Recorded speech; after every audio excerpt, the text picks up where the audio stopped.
This is the machine that gave mankind the freedom of the skies. Forget the plane. This machine can go places and do things no plane can. The helicopter is the ultimate flying machine.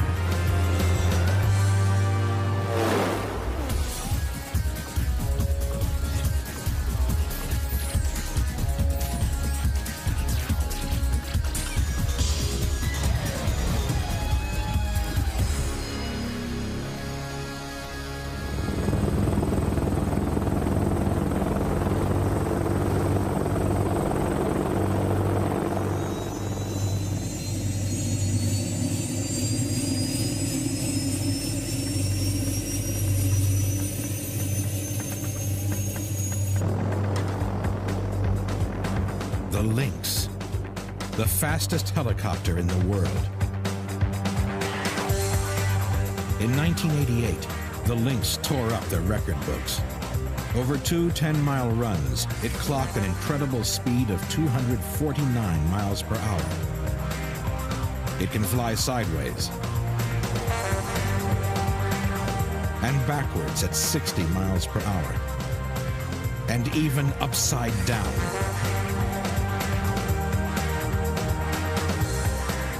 The Chopper is the most versatile, spectacular flyer ever invented.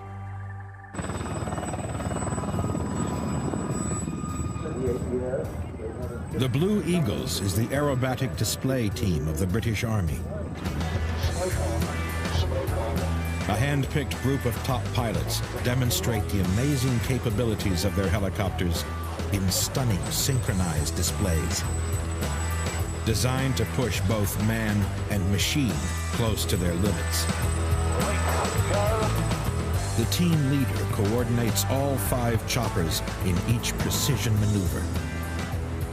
Each maneuver is carefully calculated. You're at the right speed, you're at the right height. You think about where the wind is coming from. And the idea is if you go in at 100 knots, 200 feet, you come out in the opposite direction, 100 knots, 200 feet.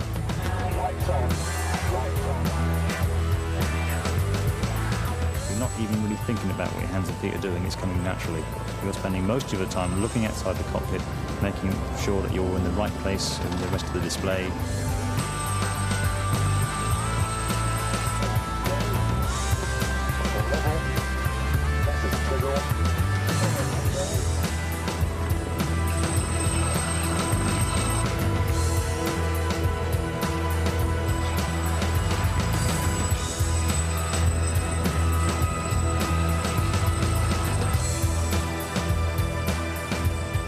One of the most dangerous maneuvers is the vertical diamond.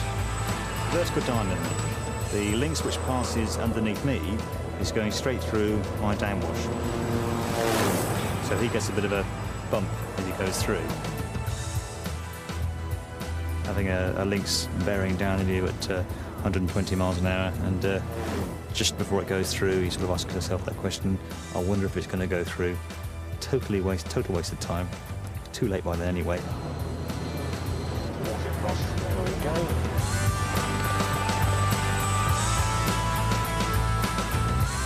These aerobatic displays test both pilots and technology, pushing the potential of the helicopter to new extremes. Cross over brakes, go.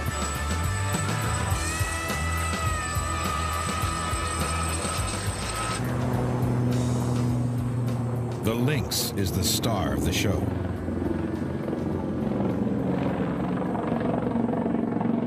To achieve this agility and the world's speed record, it's fitted with the most advanced composite rotor blades ever designed.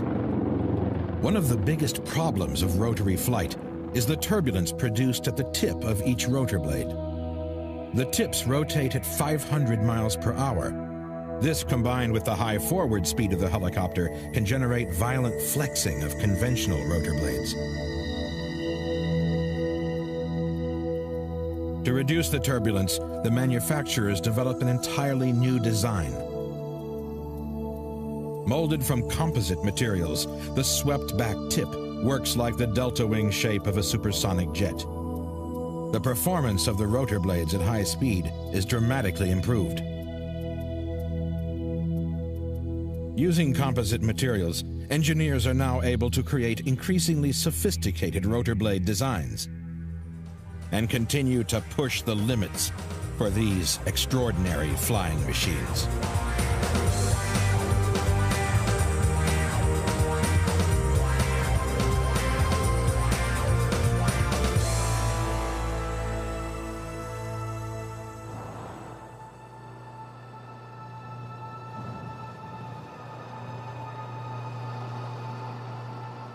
In Arizona, one former Army chopper pilot has found a new use for his abilities.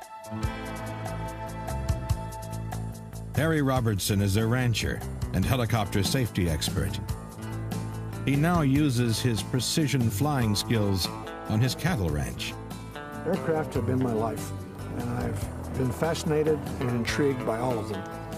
But a helicopter has the uniqueness that it can do many of the things that regular airplanes can do. But it can also stop on a dime and set it down in small spaces. So it's a very unique aircraft.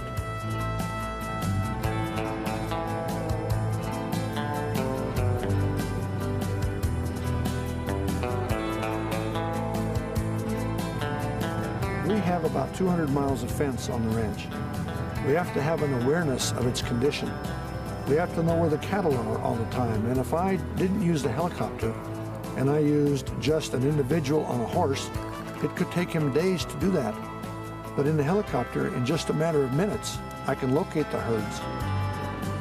Once Harry has found the cattle, herding them across the ranch is as demanding as flying a military mission. The herding that I do here is not even effective unless you get maybe 6, 8, 10 feet above the ground. You're flying very slowly. You're essentially in a hover, and you move right along with them. We try to not scare them. We try to not make them break into a run, if you will, because they could get injured. The ability to hover and fly at very low speed is what makes the chopper such a versatile machine. Flying like this requires Harry's maximum concentration. A helicopter is basically unstable, and you let go of the controls and it'll do anything. So you have to continually balance on top of the ball, if you will, or play the pendulum bit, where you're always balancing below the blades. But it's challenging. But aside from all that, it really does what I want it to do. It lets us accomplish an enormous amount of work in a very short period of time. And besides all that, it's fun to fly. To master the three-dimensional freedom of the helicopter, Harry uses precise coordination of hands and feet.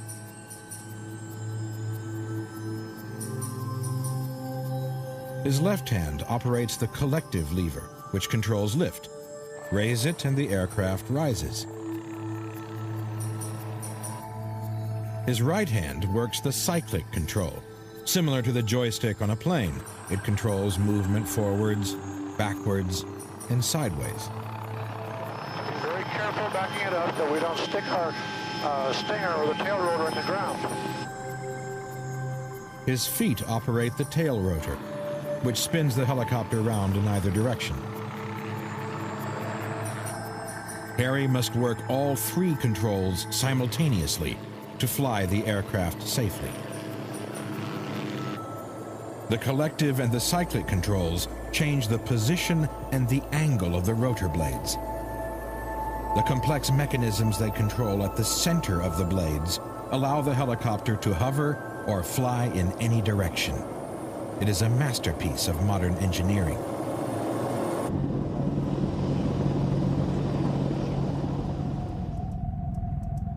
It's the military which has developed the helicopter to its ultimate levels of sophistication. This is the Apache. Top speed 210 miles per hour. Range 800 miles. With the strike capacity of 20 tanks. The Apache is one of the deadliest machines on the planet. This is the U.S. Army's AH-64A Apache helicopter, the #1 attack helicopter in the world today.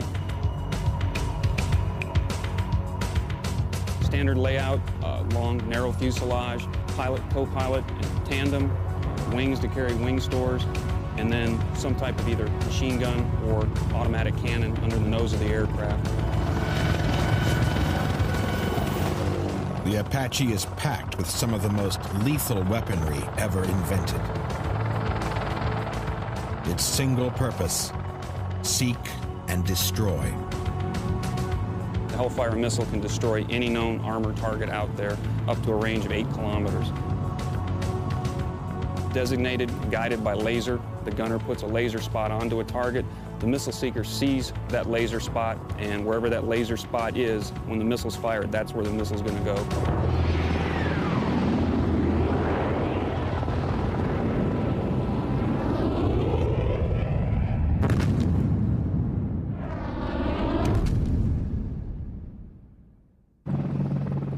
Bad weather and darkness are no obstacle. The Apache has an amazing all-weather night and day vision system. The pilot's helmet is fitted with a head-up display monocle that feeds his right eye with infrared images from sensors on the nose of the helicopter. The co-pilot gunner in the front seat is able to locate targets at night using the infrared side, and in the daytime, the day TV, 127 power optics, which allows us to look at a great distance across the battlefield, find the target, engage and destroy the target. In the cockpit, an array of invisible laser beams detects the slightest movement of the pilot's head, and the external sensors immediately move to match. Now, because of that, the whole time your head was offset to the left just slightly. Student pilots train by day with the rear cockpit blacked out, forcing them to use the night vision system. Hovering turns. Just do it slowly. Just don't move the flight controls. Keep your eye on that line of sight reticle and that central symbology while you're turning your head. There you go. Remember that the action It's a challenge. The pilot must keep his left eye on the cockpit instruments and his right eye on the infrared image. Concentrate on not moving your arm, because that's all you've done is whenever you turn your head. Right now I'm just having problems trying to see what's going on in the outside world and interpreting all the information that you have coming into this eye with the picture and the symbology, and trying to make control movements based on what I'm getting into that eye.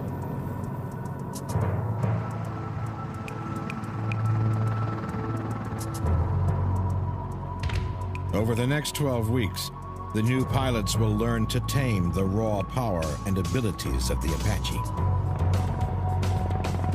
It's a very awesome aircraft because of the power and maneuverability that it has. It's like about the fastest roller coaster you've ever been on, and multiply that by about 2 or 3, and that's what it's like to get in this thing the first time to fly it. The unique abilities of the chopper to take off and land almost anywhere, to carry troops and weapons quickly to exactly where they are needed, have given it a special place in the history of warfare. The U.S. Army bought the first ever mass-produced helicopters. The Bell 47 became famous in Korea, where the MASH units used them to transport wounded soldiers back from the front line.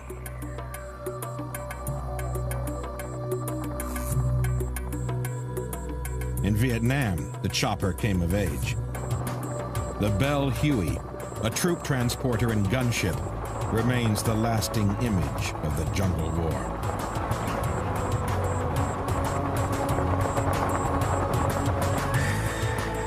Near the end of the Vietnam War, there came an entirely new and terrifying machine, the Cobra.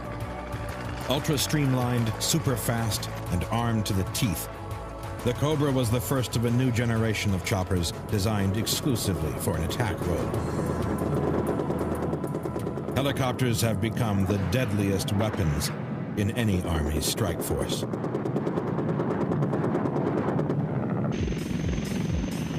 This is the Tiger, Europe's answer to the Apache. It's a dual-engine helicopter with immense power and unbelievable agility.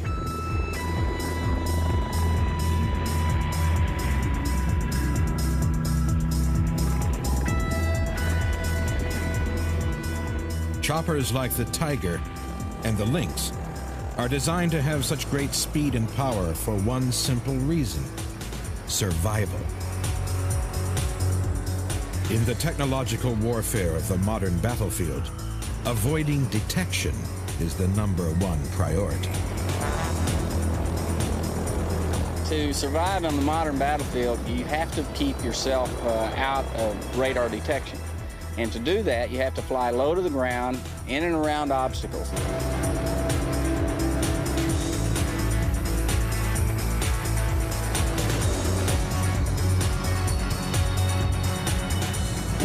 We fly what we call nap of the earth, which is we try to get as close to the ground as we can. We'll fly sometimes as fast as 140 knots, 5 feet off the ground in open areas.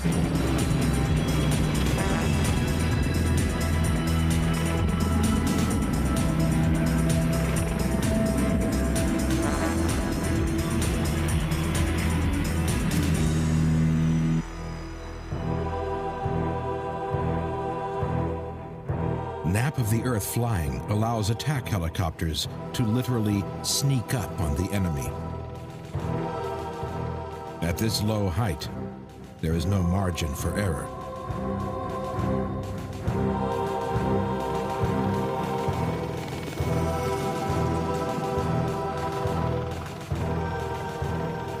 But the attack choppers are only one part of the armory. The Kiowa Warrior is the modern light cavalry. It's fast and maneuverable, crammed full of state-of-the-art reconnaissance electronics. Fixed wing, high supply. Fixed wing, high supply.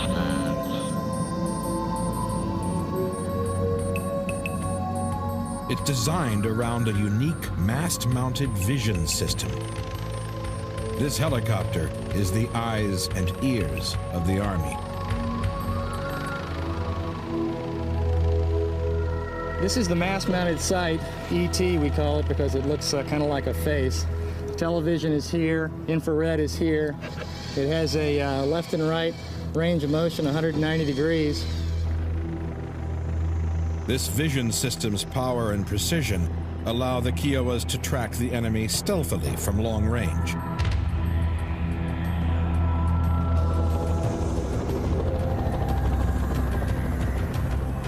It can detect and isolate targets up to 5 miles away. Typically, reconnaissance is characterized by a lot of very slow nap of the earth flying and hovering for a long time in a concealed position. And we can do that in a way that maintains our stealth by hovering behind some trees, a ridge line, and only exposing the mast-mounted sight above the terrain. Take a long, hard, sneaky look at the bad guys, and then develop the situation from there. It's a game of hide and seek, really. When the targets have been located by the Kiowas, their positions are transmitted back, and the heavy brigade moves in.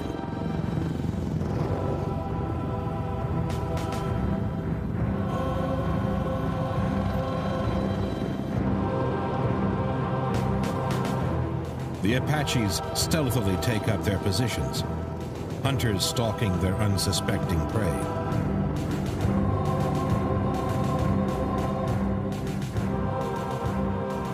Their first weapon is surprise. When the signal is given, they unmask from below the tree line in lethal unison and unleash their awesome destructive force.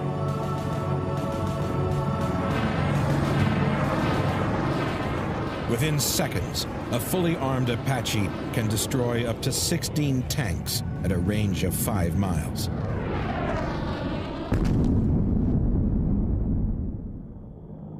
The Army helicopter is a machine of the land, not the sky. It follows the contours of the land as a ground unit would, day or night, whatever the weather, with deadly speed and stealth.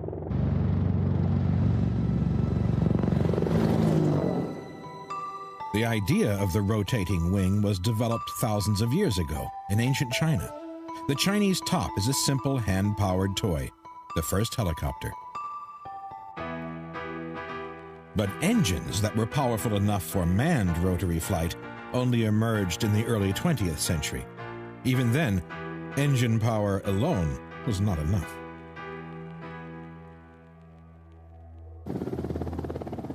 Helicopters have a fundamental problem. As the engine spins the rotor blades, it also tries to spin the entire body of the helicopter in the opposite direction. This rotational force is called torque.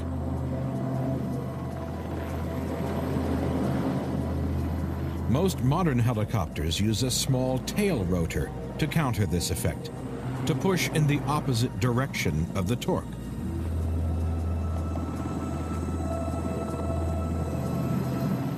Without the tail rotor, the body of the helicopter would spin out of control. A terrifying example of what can happen if the tail rotor fails was caught on camera by a tourist.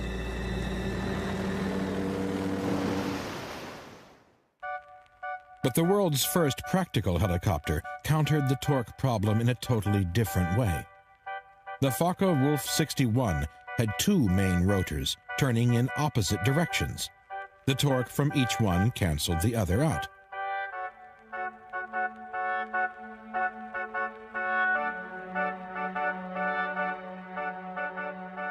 In America, Russian immigrant Igor Sikorsky was experimenting with tail rotors. His first success, the VS-300, used three.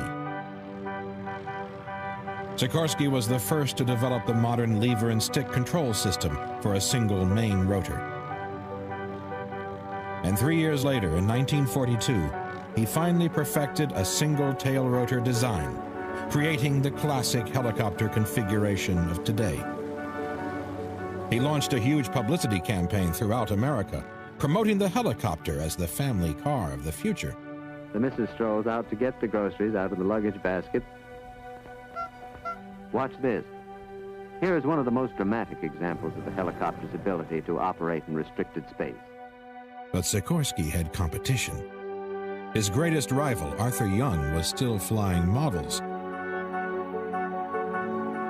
But it was Young's ingenious designs that won the financial backing of businessman Larry Bell.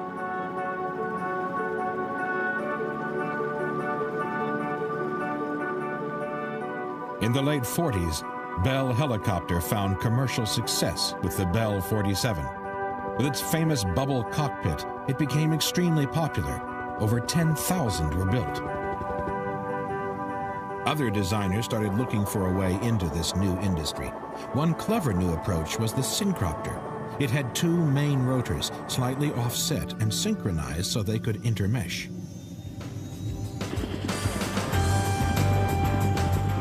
That same design is still in use today. The K-Max is nicknamed the aerial truck. It uses the Syncropter configuration on a small, light airframe. With no tail rotor, all the power can be directed into vertical lift. The result is a helicopter with great lifting capability.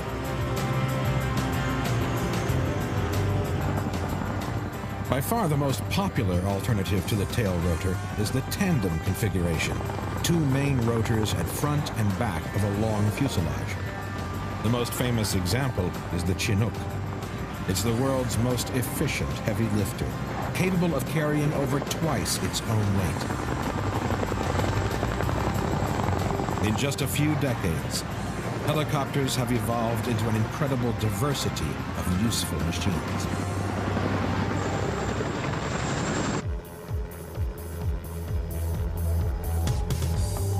An extraordinary alternative approach to the conventional helicopter is the autogyro. It's a spectacular flyer which uses unpowered rotor blades. Forward thrust comes from a rear propeller. As the craft moves forward, the rotor blades are turned by the air passing through them, like windmill blades. As they turn, they generate lift, and the machine flies.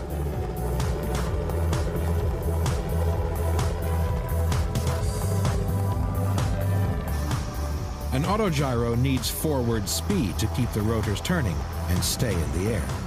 But it's extremely agile and can take off and land almost anywhere.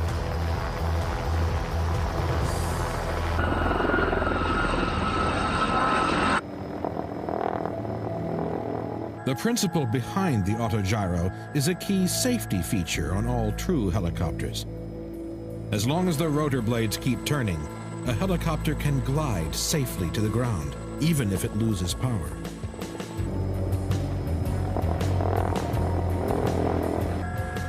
I think the general perception is that helicopters are a dangerous machine to operate and to be involved with. However, it's a very safe machine. There's not really anything that causes a problem that we can't get out of. The trainee Navy pilot of this Gazelle helicopter is about to face every pilot's nightmare: total engine failure. That's good. Engine is now shut down. We are committed. When the engine fails, the most important thing that the pilot has to do is to lower the collective immediately. The blade speed, or the NR as we call it, will decay to a catastrophic level and we will not be able to recover it. They're established in auto rotation. It's looking well ahead. The powerless rotor blades keep spinning, but the helicopter plummets at 30 feet per second. Nose coming up and putting in an S-turn. There's nothing we can do to stop the aircraft going down. However, we can manoeuvre the aircraft towards a suitable landing area, and we can control the speed. Yes, we are going to make it. Watching the speed now. From about 150 feet, we then start what we call a flare. Using the cyclic, we raise the nose of the aircraft, or the speed of the rotors increases, which we can then use to cushion with a collective, cushion onto the ground, and hopefully a nice gentle landing. Holding straight.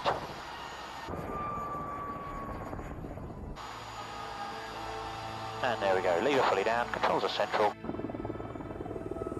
The helicopter's ability to glide with no power is called auto-rotation. Like the autogyro, the air rushing through the rotor blades keeps them spinning, and this generates just enough lift to survive the rapid descent. The best analogy is the sycamore seed principle. We've seen a sycamore seed dropped, it starts to rotate and glides down at a much slower rate than it would if it were just a normal seed. But just as the seed has to be moving before it can start to rotate, auto-rotation can only start if the helicopter is moving.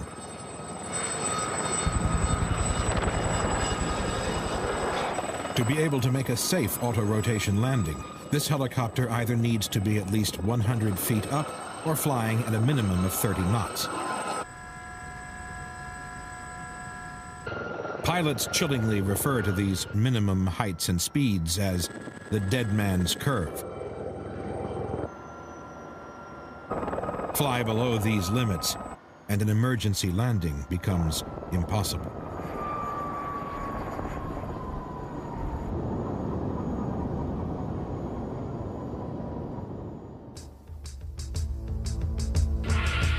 But when modern helicopters do crash, there is still a good chance of survival.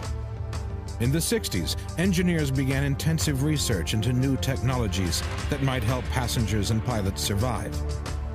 They developed impact-absorbent body shells and crash-proof seats.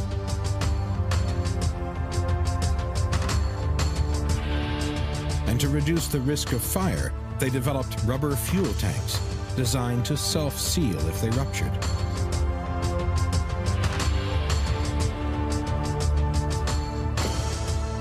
Critical mechanical components on military aircraft were re-engineered to withstand direct hits from bullets.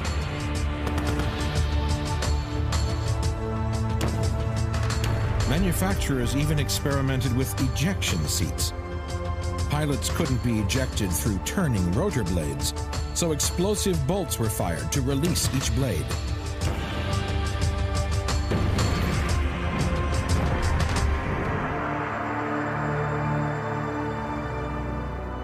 But the systems were expensive and unreliable, so the designs were never incorporated into production helicopters.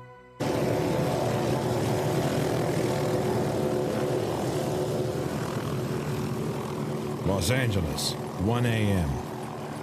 While the city sleeps, the criminals do not. 70% of the city's crimes are committed at night.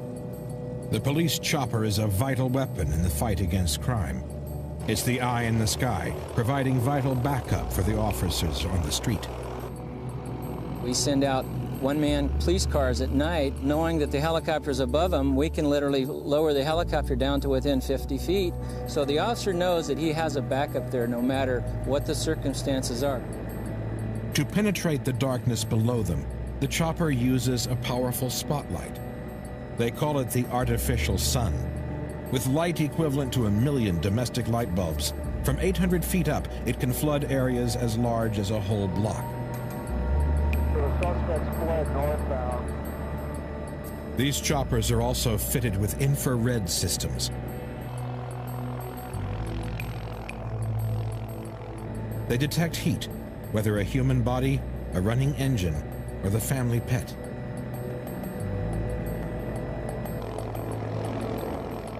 We can tell the officers if there's a vehicle leaving or if there's a person injured on the ground, if their house's windows are broken or the doors open, or if there are people fighting in the street. Does it appear to be dangerous? Does there appear to be somebody there with weapons? So as they approach the scene, we're answering questions that they're asking themselves. 35, 1022, 926. We found the owner. But to fulfill his vital backup role, Ron Palmer must fly slow and low, right on the edge of the safety limits of his machine. Most of the flying we do is right on the margin of the dead man's curve, and that's just the nature of our job. Dangerously close to the limits, they provide air cover for the soldiers in the urban war below. They keep circling to make sure they have enough momentum for an emergency auto-rotation landing. They risk their lives, but the lives of the officers on the street are also at stake. Probably the most important thing I say we do right now is we save as many police officers' lives as we can while we're in pursuits.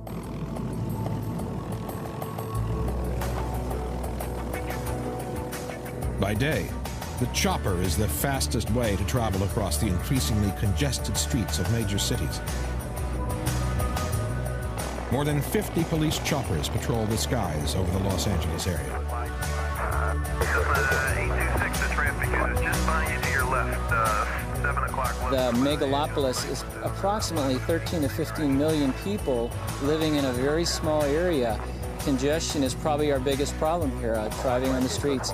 The helicopter flies line of sight. We don't have to follow streets, so we can virtually go anywhere and do almost anything that a patrol car can, and we can do it within seconds. 10-4, 44-311, 312, follow on 415 male at 691. Subject by the name of Bart. He's a male white. He started attacking the informant. Her son tried to stop him, and Denny 242, the son. But there are major problems with such low-level flying over urban areas. Helicopters are notoriously noisy, and the tail rotor can be a serious hazard if a landing has to be made in a crowded street.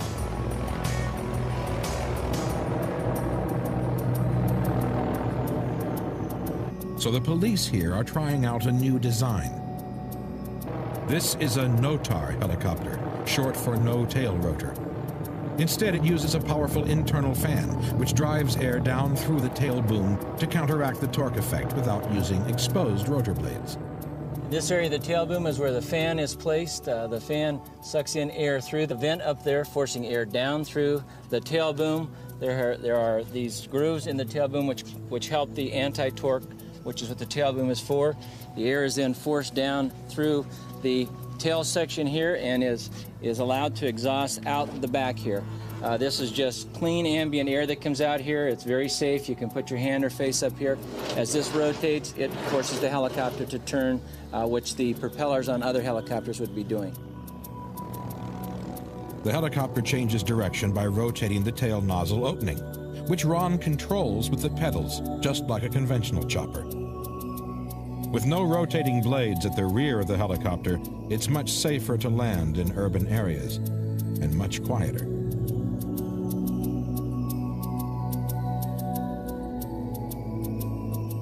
The helicopter has transformed policing in the cities and made them safer places to live.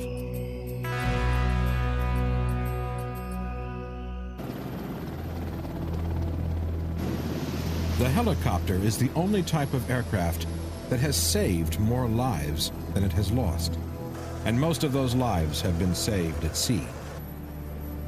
The classic search and rescue helicopter is the Sea King.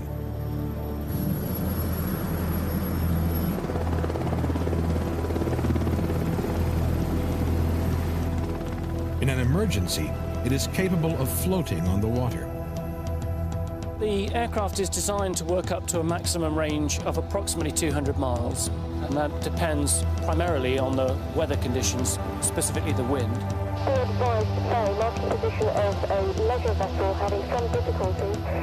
So far this year, we've had 180 rescues. It can range from cliff fallers, which is probably one of the highest portion of our rescues, to children being blown out to sea. 0193, copy. Request the call sign of the aircraft marking position. The rescue teams train constantly. On this mission, they will retrieve stranded pilots from the sea. The pilot must fly low. He positions the nose of the helicopter into the wind to gain as much extra lift from the rotor blades as possible. If either of the Sea King's two engines fails now, the chopper will drop into the sea.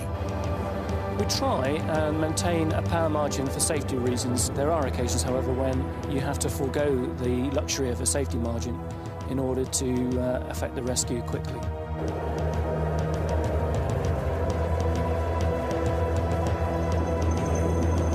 To rescue the stranded pilots, the diver attaches a line to the life raft.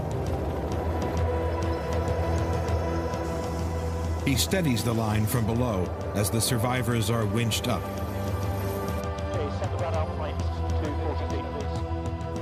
An automatic radar system holds the aircraft at constant height, while the pilot uses all his skill to maintain precise position over the raft.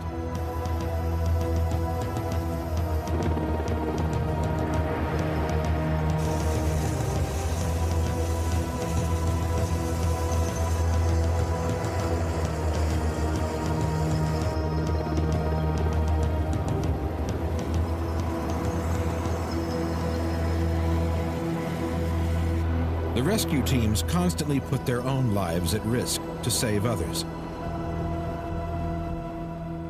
They undergo rigorous training to save their own lives in impossible conditions. This helicopter crash simulator helps train the crews in the worst possible scenario, ditching at night in ice-cold waters with the chopper rolling over as it hits the water.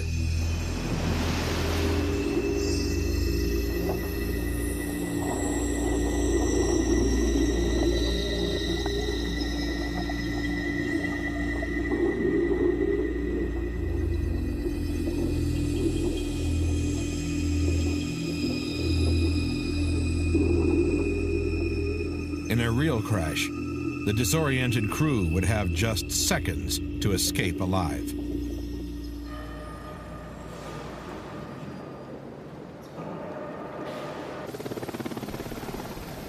But the most extreme challenges faced by the Sea King crews are not out at sea, but along the coastline.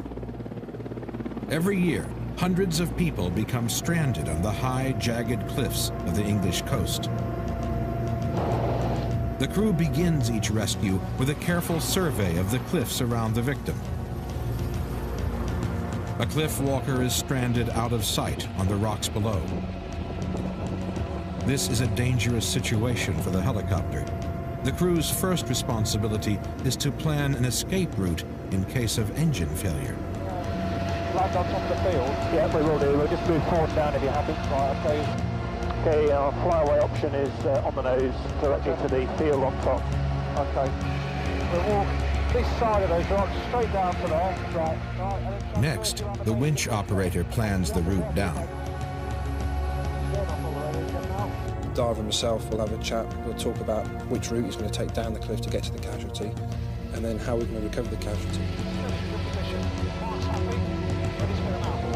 From the authority aft, please. During the actual rescue phase, the pilot hands over command to the winch operator, who has the best view down. He tells the pilot precisely where he needs the Sea King positioned. Easy, steady, good position. It takes tremendous skill. The pilot may have to fly as close as 2 feet from the cliff. When you're hovering in the close vicinity of a cliff, the power that you require to hover invariably is quite high. The risk is updrafts and downdrafts, large eddies and currents that are caused by the wind. The winchman must keep the pressure on the wire constant during the descent.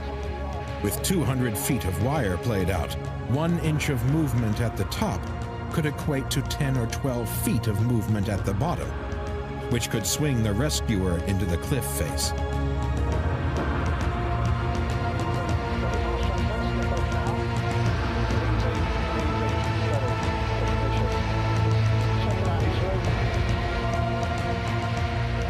With the victim safely on the wire, the pilot carefully maneuvers the helicopter away from the cliffs. You could have 200 foot of wire out, so you don't want to raise the winch to get the casualty in the dive room at 200 feet. So what we do is the aircraft trickles forward at a few knots and starts descending whilst I'm raising the winch.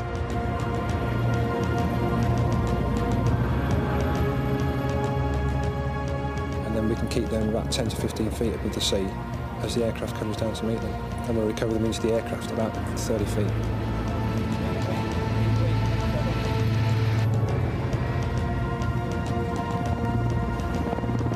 Mission accomplished. But this crew has to be prepared to perform rescues in any conditions, at night, in fog, or in storm force winds. Even with the tremendous versatility of the Sea King, these crews risk their lives on every mission to save the lives of others.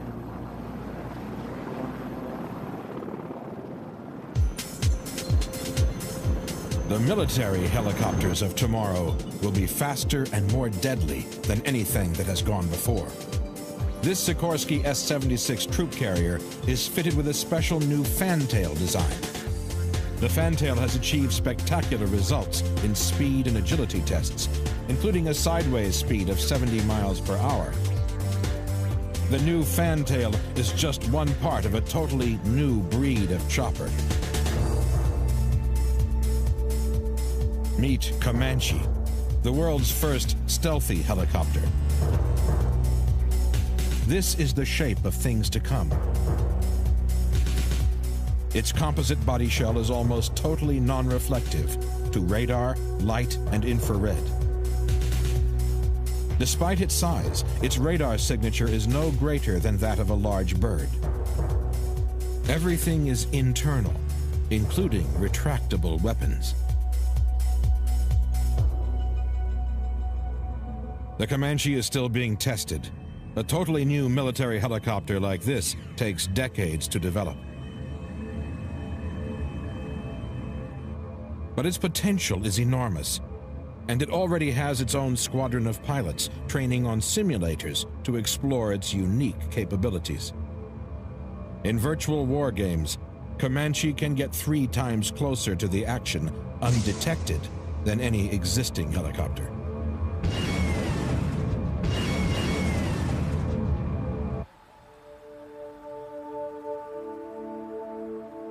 For some people, choppers serve a more peaceful purpose.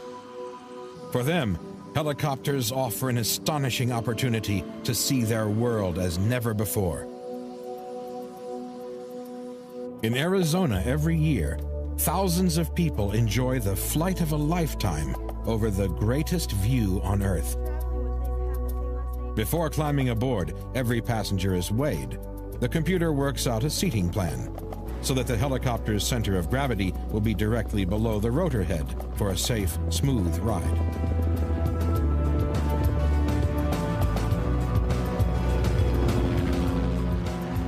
In the cabin, each passenger wears noise reduction headsets. These electronically cancel out the sound of the rotors. IBAB is part of the Grand Canyon National Park, which was established in 1919. The park was doubled in its size in 1975 by President Gerald Ford, and it now covers 1,904 square miles.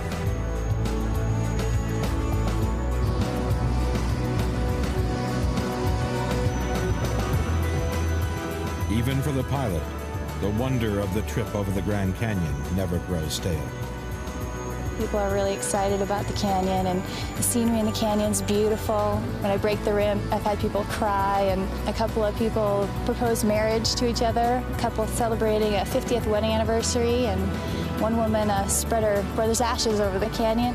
A lot of people have said they've been touched by God, and you know, every day it changes, which makes it fun for me. Every time I look at the canyon, it's amazing.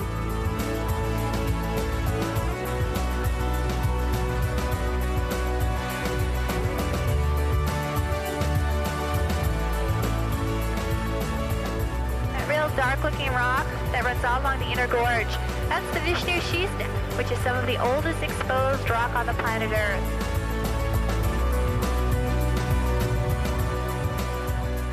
These helicopters make hundreds of flights over the canyon each day. Passengers may be willing to tolerate the chopper's noise, but some people on the ground are not so happy about it. Despite strict controls on flights, there are still complaints from the hikers below.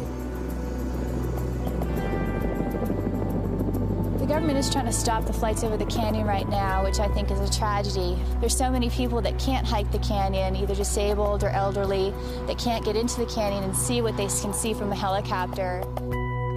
So the tour company decided to develop a quieter helicopter. Their starting point was an old Korean War troop transport, a Sikorsky S-55. It's a stable flyer with room for 9 passengers. This is a 1950s helicopter that we've completely remanufactured and modified. We've added space-age materials, sound-reducing materials in the intake, in the exhaust silencer. We've also modified the rotor head from 3 blades to 5 blades to be able to turn the blades slower. The new silencers and the slower-turning rotor blades have made the machine an amazing 50% quieter. They call it the Whisper Jet. And it's so quiet that if government noise restrictions are introduced in the canyon, it will be permitted to fly 5 times more flights than any of the existing helicopters. Thanks to machines like this, another generation of visitors will be able to enjoy the unrivaled freedom of the helicopter and marvel at the greatest view on Earth. Since the first helicopters, engineers have been trying to make them more like planes, combining their vertical takeoff abilities with the superior speed and range of a fixed-wing aircraft. After the invention of the jet engine, jet thrusters were added to the tips of the rotor blades. The tip jets fired up just before takeoff. In 1957, the Fairey Rotordyne achieved a helicopter world speed record of 191 miles per hour. At high speed, the tip jets were shut down, and the Rotordyne became an autogyro. The 60s saw the arrival of a new high-speed helicopter. Lockheed's military prototype was a helicopter with short airplane wings. Loaded with all the latest military hardware, the Cheyenne was designed as an ultra-high-speed attack aircraft. With an extra propeller at the back providing forward thrust, the Cheyenne could climb and dive more steeply than any previous helicopter. It had tremendous power and pushed the world helicopter speed record to a new level, 240 miles per hour.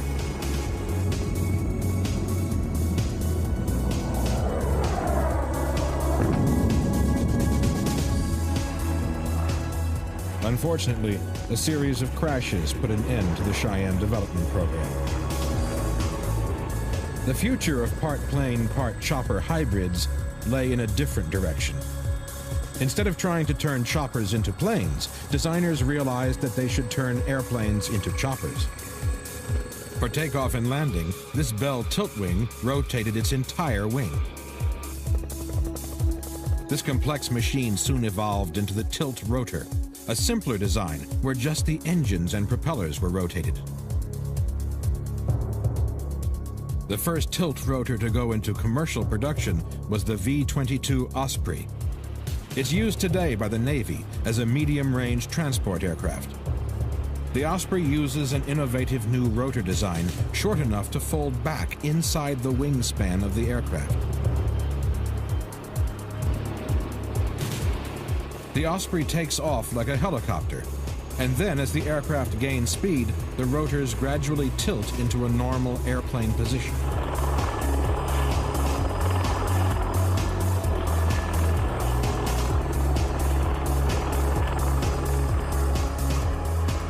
Above 80 miles per hour, the rotors are locked into their horizontal position, and the wings provide 100% of the lift. The Osprey's success has led to the development of a 9-passenger civilian version, still at prototype stage. The aim is to transform city-to-city travel. It will take off and land in the heart of cities, slashing the trip times for travelers. Its airplane capability will make it faster and cheaper than any helicopter. This hybrid may be the transport of the future.